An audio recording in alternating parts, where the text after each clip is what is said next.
Shalom sahabat New Life on Air, senang sekali bisa berjumpa kembali. Semoga kita semua dalam keadaan yang sehat. Berbahagialah mereka yang haus dan lapar akan kebenaran. Karena itu mari kita bersama-sama siapkan hati untuk beribadah melalui program ini.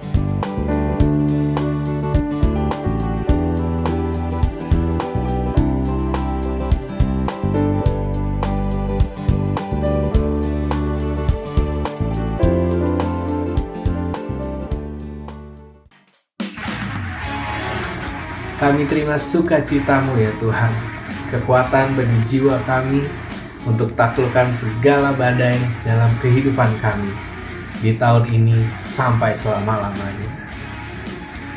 Haleluya Tuhan. Terima sukacita surga, itulah kekuatan bagi jiwa. Ku dapat rasakan kasih-Nya di tengah badai yang bergelora. Terima sukacita surga, itulah kekuatan bagi jiwa. Ku dapat saksikan kuasa-Nya, taklukkan badai yang bergelora. Haleluya,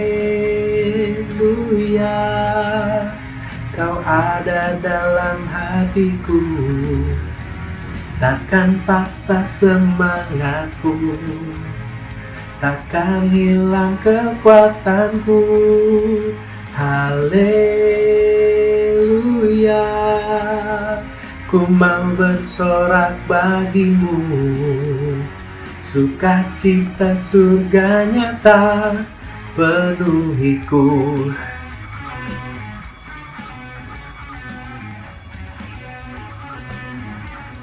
Kaulah sukacita kami Tuhan, dan inilah hidup kami persembahkan hanya bagi-Mu ya Tuhan. Haleluya.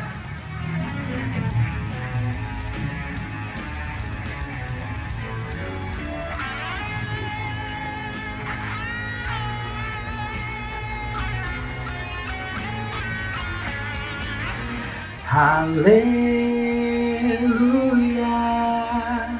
Kau ada dalam hatiku, takkan batas semangatku, takkan hilang kekuatanku.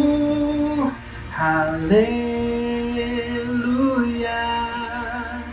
ku mau bersorak bagi-Mu, sukacita surga nyata penuhiku.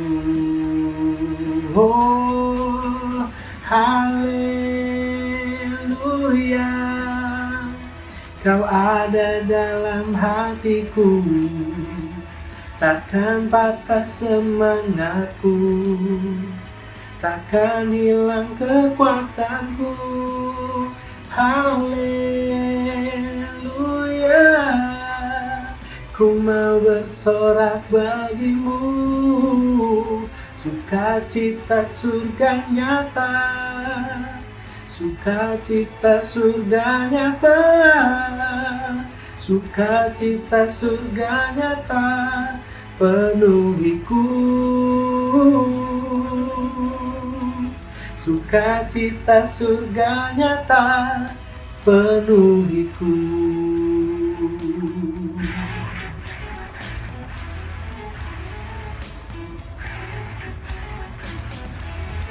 Kami serahkan hidup kami ke dalam tangan-Mu ya Tuhan.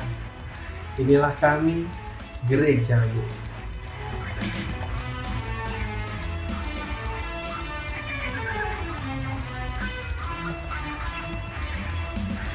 Selamat hari Minggu, Tuhan Yesus memberkati.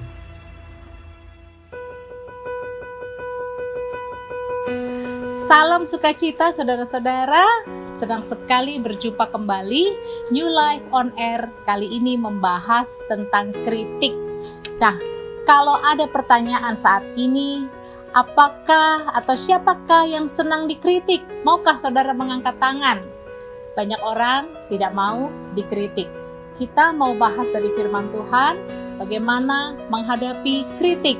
Saudara-saudara, pengertian kritik itu sendiri, kritik adalah proses analisis dan evaluasi terhadap sesuatu dengan tujuan untuk meningkatkan pemahaman, memperluas apresiasi, atau membantu memperbaiki pekerjaan. Kritik berasal dari bahasa Yunani kritikos yang berarti dapat didiskusikan. Wah, kalau dilihat pengertiannya dari Google, sangat positif ya, saudara. Nah, kritik dari sudut pandang si pemberi kritik. Kritik lebih bersifat subjektif, menurut penilaian diri sendiri terhadap sesuatu, termasuk terhadap Anda dan karya-karya Anda. Karena kritik sifatnya kebebasan menilai dan memberi pendapat, maka perlu ditinjau dan dipertimbangkan. Kalau ada kritik buat kita, pasti kita akan tinjau dan kita akan pertimbangkan. Nah, dari sisi pemberi kritik, tujuan kritik tidak sama. Ada kritik yang ditunjangi dengan kasih sayang. Jadi maksud diberikannya kritik supaya orang itu lebih maju, supaya karya-karyanya lebih hebat, supaya karyanya lebih baik. Tapi ada juga kritik yang dilatar belakangi unsur iri hati atau ingin menjatuhkan. Sering kita temukan kritik seperti ini. Tapi ada juga kritik yang memang tanpa dasar apa-apa. Apa itu maksudnya? Jadi seseorang, si pemberi kritik, memang dia kehidupannya atau pribadinya sehari-hari memang senang aja memberi kritik, ya. Jadi dia tidak ada alasan untuk kemajuan atau dia juga tidak ada iri hati, dan memang orangnya memang begitu, memang suka kritik. Nah, saudara, kalau sekarang kritik dinilai dari si penerima, dari si penerima kritik.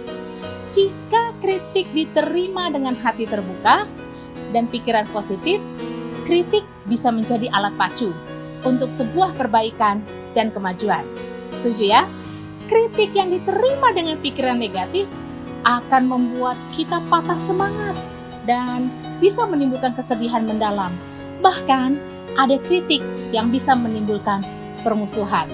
Nah, gara-gara dikritik pakaiannya, tiba-tiba orang itu nggak nongol lagi dalam pertemuan. Gara-gara seorang penceramah dikritik ceramahnya, dia langsung ciut. Nanti mau ceramah, takut salah. Gara-gara si pemimpin pujian dikritik suaranya, dia langsung tidak mau pelayanan lagi. Banyak dampak kritik yang jika diterima dengan hati yang negatif akan menghasilkan dampak yang negatif. Nah, itu dari sisi si penerima kritik. Jadi ada si pemberi, ada si penerima. Sekarang kita tinjau lewat kritik sebenarnya siapa sih, saudara, yang dirugikan dan diuntungkan? Siapa yang untung dan siapa yang rugi? Orang yang selalu tidak menerima kritik, merekalah yang akan mengalami kerugian. Mari kita lihat Amsal 15 ayat 31. Orang yang mengarahkan telinga kepada teguran yang membawa kepada kehidupan akan tinggal di tengah-tengah orang bijak. Lihat ini keuntungannya. Orang yang memberikan telinganya kepada teguran atau kepada kritik yang membawa kehidupan akan tinggal di tengah-tengah orang bijak. Dia akan berbahagia. Amsal 15 ayat 32. Siapa mengabaikan didikan, membuang dirinya sendiri. Tetapi siapa mendengarkan teguran, memperoleh akal budi. Sekali lagi, si penerima kritik dia yang diuntungkan. Jadi si pemberi dia tidak untung, tidak rugi. Tetapi si penerima dia menentukan kualitas atau gunanya sebuah kritik. Tapi herannya saudara-saudara, kritik yang prinsipnya berguna untuk si penerima, bukan untuk pemberi. Kadang-kadang kalau ada si pemberi kritik yang kritiknya tidak diterima, wah dia bisa marah. Itu anehnya. Banyak orang yang bermasalah dan menjadi marah ketika kritiknya tidak diterima. Lalu dia bahkan bisa menjadi jahat. Nah, saudara, mari saya mau ajak. Kritik itu kita belajar bisa menjadi pertentangan seperti kita belajar dari Nehemia. Mari kita buka Nehemia 6 ayat 1 sampai 16. Tentang pembangunan tembok diselesaikan, usaha-usaha membunuh Nehemia. Ketika Sanballat dan Tobia dan Geshem orang Arab itu dan musuh-musuh kami yang lain mendengar bahwa aku telah selesai membangun kembali tembok sehingga tidak ada lagi lubang, Walaupun sampai waktu itu di pintu-pintu gerbang belum kupasang pintunya, maka Sanbalat dan Geshem mengutus orang kepadaku dengan pesan, "Mari kita mengadakan pertemuan bersama di Kefirim, di lembah Ono." Tetapi mereka berniat mencelakakan aku. Lalu aku mengirim utusan kepada mereka dengan balasan, "Aku telah melakukan satu pekerjaan yang besar, aku tidak bisa datang. Untuk apa pekerjaan ini terhenti? Oleh sebab aku meninggalkannya dan pergi kepada kamu." Sampai 4 kali mereka mengirim pesan semacam itu kepadaku, dan setiap kali aku berikan jawaban yang sama kepada mereka. Jadi ini kisah tentang Nehemia yang sedang membangun tembok Yerusalem, lalu ada musuh-musuhnya yang tidak ingin hal itu diselesaikan. Jadi dengan segala cara, musuh-musuhnya ini memberi surat undangan untuk pertemuan dengan harapan Nehemia tinggalkan pekerjaannya sehingga pekerjaannya tidak selesai. Apa respon Nehemia? Dia sampai 4 kali membalas dengan jawaban yang sama, "Aku tidak bisa datang." Nah, kita baca selanjutnya saudara, ayat 5.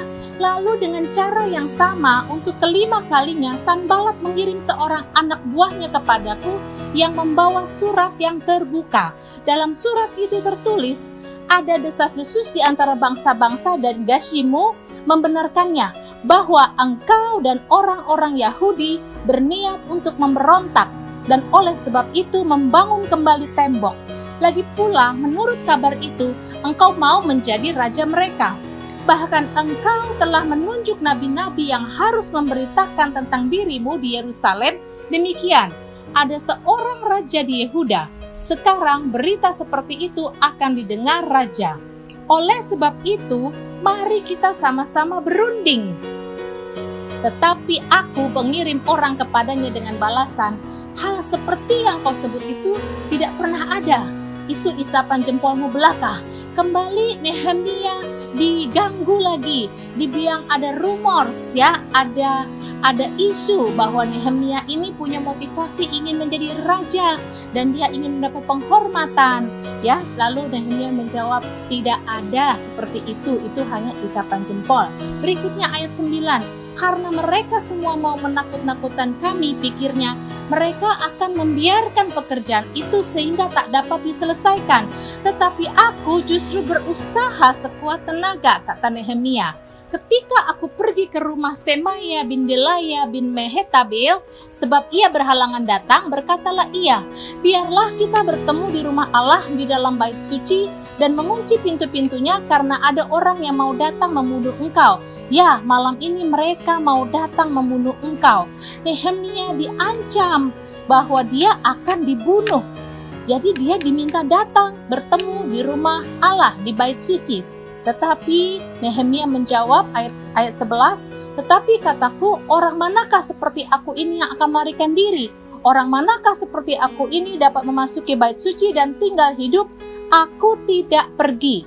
Karena aku ketahui benar bahwa Allah tidak mengutus dia. Ia mengucapkan nubuat itu terhadap aku karena disuap Tobia dan Sanbalat.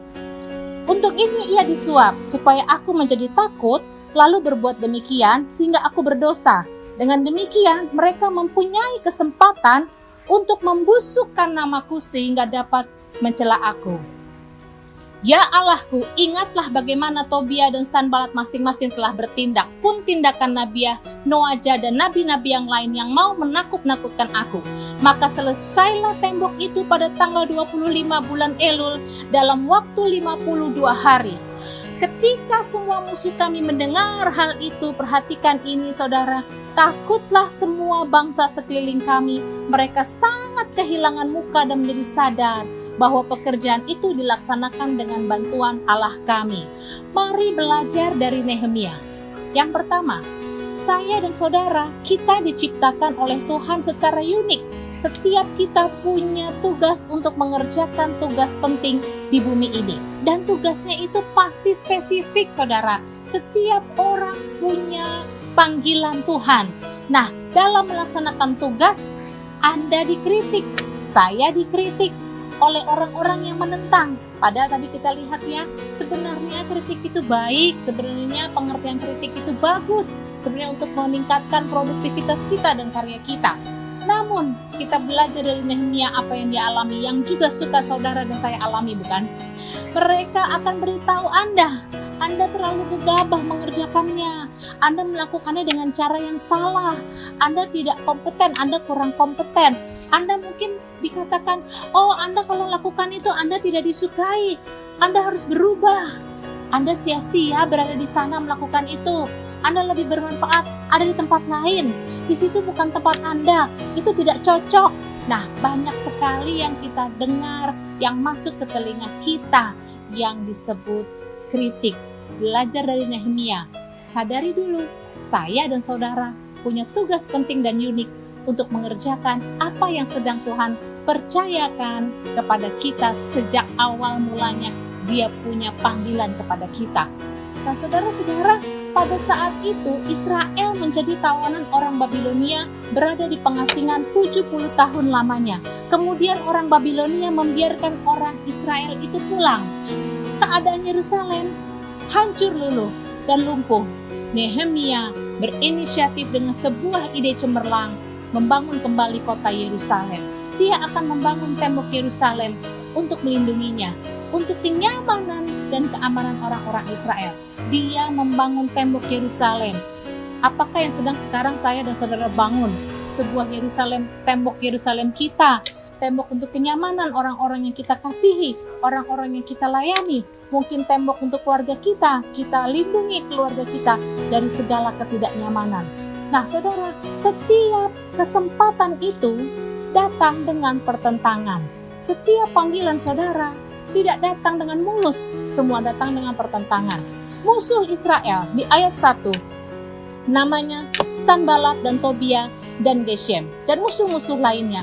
Ia tidak ingin melihat Yerusalem dipertahankan. Ia terus mengecoh dan mengacaukan Nehemia.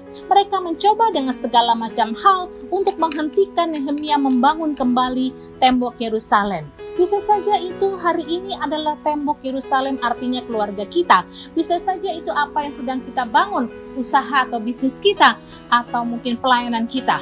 Ketika Sanbalat dan Tobia dan Geshem tahu bahwa tembok Yerusalem sudah mulai selesai, walaupun pintu-pintu gerbangnya belum jadi, belum dipasang oleh Nehemia, mereka itu mengutus orang-orang untuk terus mengundang, mengajak Nehemia mengalihkan perhatiannya. Yang berikutnya, mereka mencoba mengejek, mereka mencoba meremehkan, mereka mencoba bikin gosip, bikin rumor bahwa Nehemia ini punya motivasi yang tidak baik. Pernahkah saudara alami? Mungkin hari ini saudara sedang alami, saudara sedang mengerjakan sesuatu yang baik, saudara sedang mengerjakan sesuatu yang besar, saudara sedang melakukan sesuatu yang Tuhan ingin saudara bangun, tapi saudara mengalami tuduhan, saudara mengalami kritik, saudara mengalami hal-hal yang mengganggu, saudara mengalami pertentangan bahkan dari orang-orang terdekat saudara. Saudara telah membangun sekian lama, tetapi kemudian banyak yang menentang, bahkan ada ancaman seperti Nehemia diancam membunuh. Ketika ada yang berhasil, mereka mencoba memperlambatnya dengan berbagai cara demi menghancurkan sesuatu yang sedang dibangun menjadi tempat paling aman bagi setiap individu, mungkin juga bagi anggota keluarga. Ada saja yang mengancam. Dan ternyata saudara-saudara, kalau kita lihat selidik demi selidik, ketika Semaya bilang kepada Nehemia bahwa engkau akan dibunuh, Semaya ternyata menerima uang suap dari dua musuh Nehemia. Karena diketahui benar bahwa Allah tidak mengutus dia, ia mengucapkan nubuat itu terhadap aku, kata Nehemia, karena disuap Tobia dan Sanbalat. Ayat 12 mengatakannya. Nah, saudara-saudara, seringkali yang kita alami, orang-orang yang terlalu berani mengecoh apa yang sedang kita bangun, di balik itu ada uang yang menyogoknya, ada uang yang diterimanya, atau ada uang latar belakangnya. Nah, saudara, apa yang kita harus lakukan? Yang kedua, saudara-saudara, kalau yang pertama tadi, sadari bahwa saya dan saudara punya panggilan, punya tugas unik mengerjakan sesuatu di muka bumi.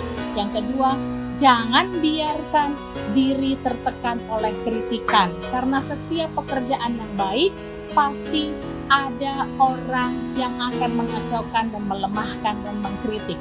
Menghadapi kritik, apa yang harus dilakukan? Tidak perlu membela diri. Tidak perlu kita berkelahi dengan si penentang, karena tidak layak sama sekali. Mencoba melawan orang yang memiliki pendapat negatif tentang rencana Tuhan untuk Anda hanya akan membuang-buang waktu. Nehemia tidak membela pekerjaannya, dia hanya terus mengerjakannya. Nehemia tidak menghiraukan undangan atau panggilan atau dari pihak manapun, baik yang dekat maupun yang jauh, atau yang padahal mungkin di dalamnya tersisip kemungkinan akan membuat dia lebih makmur, atau lebih maju, atau lebih hebat, atau lebih banyak mendapat pujian. Saudara, Anda juga tidak perlu membela diri, biarkan saja kritik menentang itu datang dan pergi, biarkan saja itu pergi. Nah, setiap surat dibalas 4 kali Alkitab menyatakan oleh Nehemia dengan kalimat yang sama, bahwa dia tidak akan datang. Dia akan terus mengerjakan apa yang sedang dibangunnya oleh orang-orang terdekatnya, oleh orang-orang yang dia kasihi, membangun bersama-sama tembok Yerusalem. Nah, yang ketiga, yang terakhir, saudara-saudara, miliki iman menanti pembelaan Tuhan. Tetap lakukan apa yang engkau sudah bangun bersama-sama keluargamu dan fokuslah pada tujuan mula-mula. Suatu hari pekerjaan Tuhan melalui hidup Anda akan terbukti benar. Dan menurut catatan, Nehemia bukan seorang rohaniwan, ia seorang pebisnis. Berarti ini berlaku buat semua kita, apapun yang sedang kita kerjakan, ya bisnis, ya sekolah, ya karir, ya pelayanan, membangun gereja, apapun itu, tetap lakukan dengan tekun dan setia. Abaikan semua panggilan, abaikan semua tawaran, apalagi seperti yang tadi, ditunggangi oleh uang. Saudara, apa yang kita belajar menghadapi tantangan, menghadapi kritik, tidak perlu membela diri, tidak perlu melawan, karena melawan hanya membuang waktu, tidak perlu bertengkar dengan orang yang mengkritik, karena bertengkar sangat tidak layak, dan menghadapi kritik, saudara-saudara memiliki hati yang besar, tetapi tetap fokus kepada apa yang kita yakin. Ini tugas dari Tuhan untuk kita, untuk jangka panjang. Bangun sesuatu sampai satu hari kita menikmati hasilnya. Nah, saudara-saudara, untuk hal itu kita perlu memiliki iman yang cukup. Kita perlu memiliki iman yang teguh, iman yang cukup untuk menantikan waktunya datang, bahwa pekerjaan Tuhan lewat saudara adalah benar adanya. Terpujilah nama Tuhan. Tuhan Yesus memberkati. Kiranya sejak ini kita menjadi orang-orang yang lebih kuat, lebih mantap, lebih matang, mencapai tujuan, menyelesaikan apa yang sedang kita bangun. Jangan mundur. Ingat Nehemia, dia tidak mundur. Dia selesaikan tembok Yerusalem sampai selesai dan menjadi berkat buat orang banyak. Pujilah nama Tuhan. Tuhan Yesus memberkati.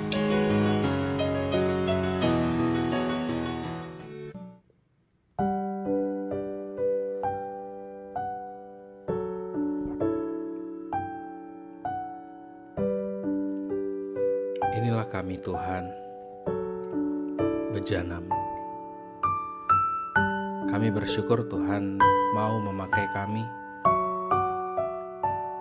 menjadikan kami alat bagi kemuliaan-Mu. Kami persembahkan semua ke tangan-Mu ya Tuhan.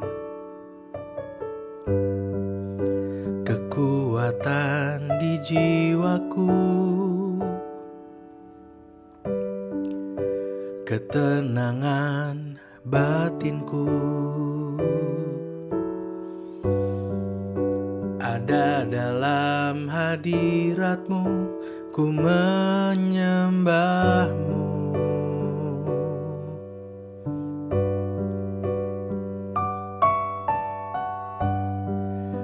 Tersungkurku di kaki-Mu, rasakan hadirat-Mu.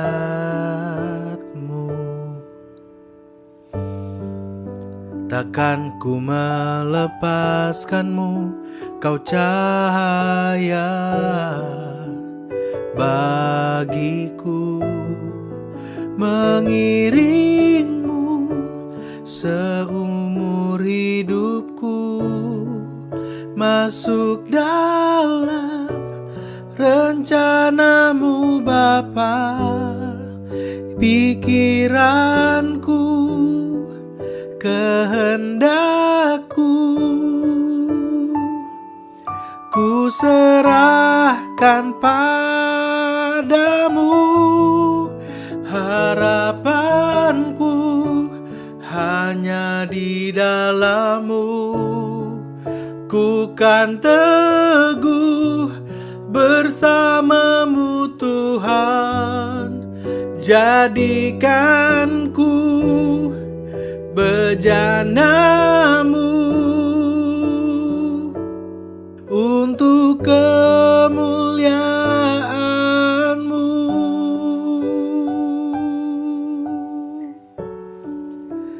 Inilah kami Tuhan, bejana-Mu. Kami serahkan kehidupan kami ke dalam tangan-Mu.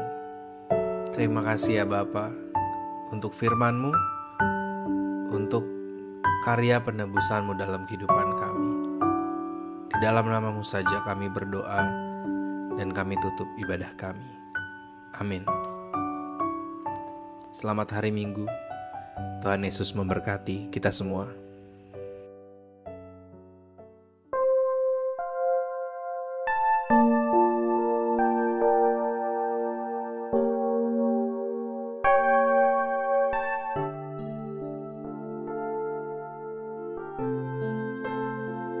Bapa di surga, kami mengucap syukur atas setiap lagu pujian yang telah kami naikkan dan firman Tuhan yang telah kami dengar. Kiranya Tuhan memberkati setiap orang yang telah mengikuti New Life on Air ini. Kami bersyukur untuk segala hal yang baik yang Engkau limpahkan dalam kehidupan kami. Engkau Allah yang kudus, Allah perisai dan panci keselamatan kami. Kami berdoa di dalam nama Tuhan Yesus, Tuhan menolong setiap orang yang membutuhkan pertolongan Tuhan untuk setiap beban-beban yang sedang dialami. Tuhan, kami bersyukur untuk negara Republik Indonesia yang diberkati. Berikanlah hikmat kebijaksanaan bagi seluruh pemimpin negeri kami.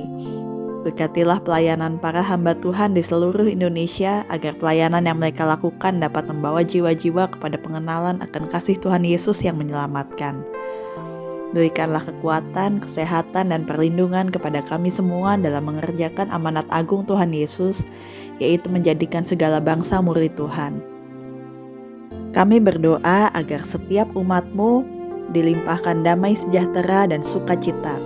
Di dalam nama Tuhan Yesus, Juru Selamat kami yang hidup, kami berdoa dan mengucap syukur. Haleluya, amin. Bapa kami yang di surga, dikuduskanlah nama-Mu, datanglah kerajaan-Mu, jadilah kehendak-Mu di bumi seperti di surga. Berikanlah kami pada hari ini makan kami yang secukupnya, dan ampunilah kami akan kesalahan kami seperti kami juga mengampuni kesalahan kami. Dan janganlah membawa kami ke dalam pencobaan, tetapi lepaskanlah kami daripada yang jahat, karena Engkau-lah yang punya kerajaan dan kuasa dan kemuliaan sampai selama-lamanya. Saudara-saudara yang terkasih, terimalah berkat Tuhan.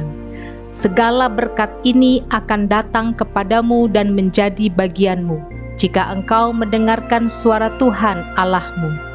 Diberkatilah engkau di kota dan diberkatilah engkau di ladang.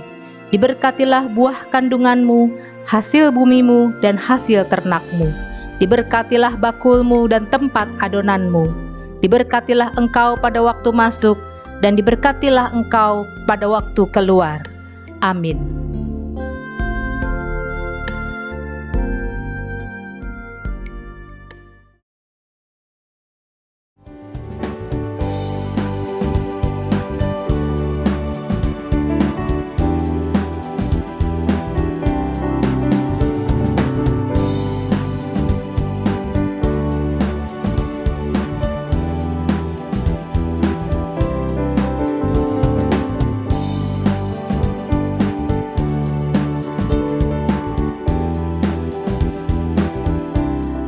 Terima kasih atas kesetiaan saudara. Jangan lupa untuk follow Instagram kami, subscribe channel ini dan nyalakan loncengnya supaya saudara tidak ketinggalan untuk New Life on Air berikutnya.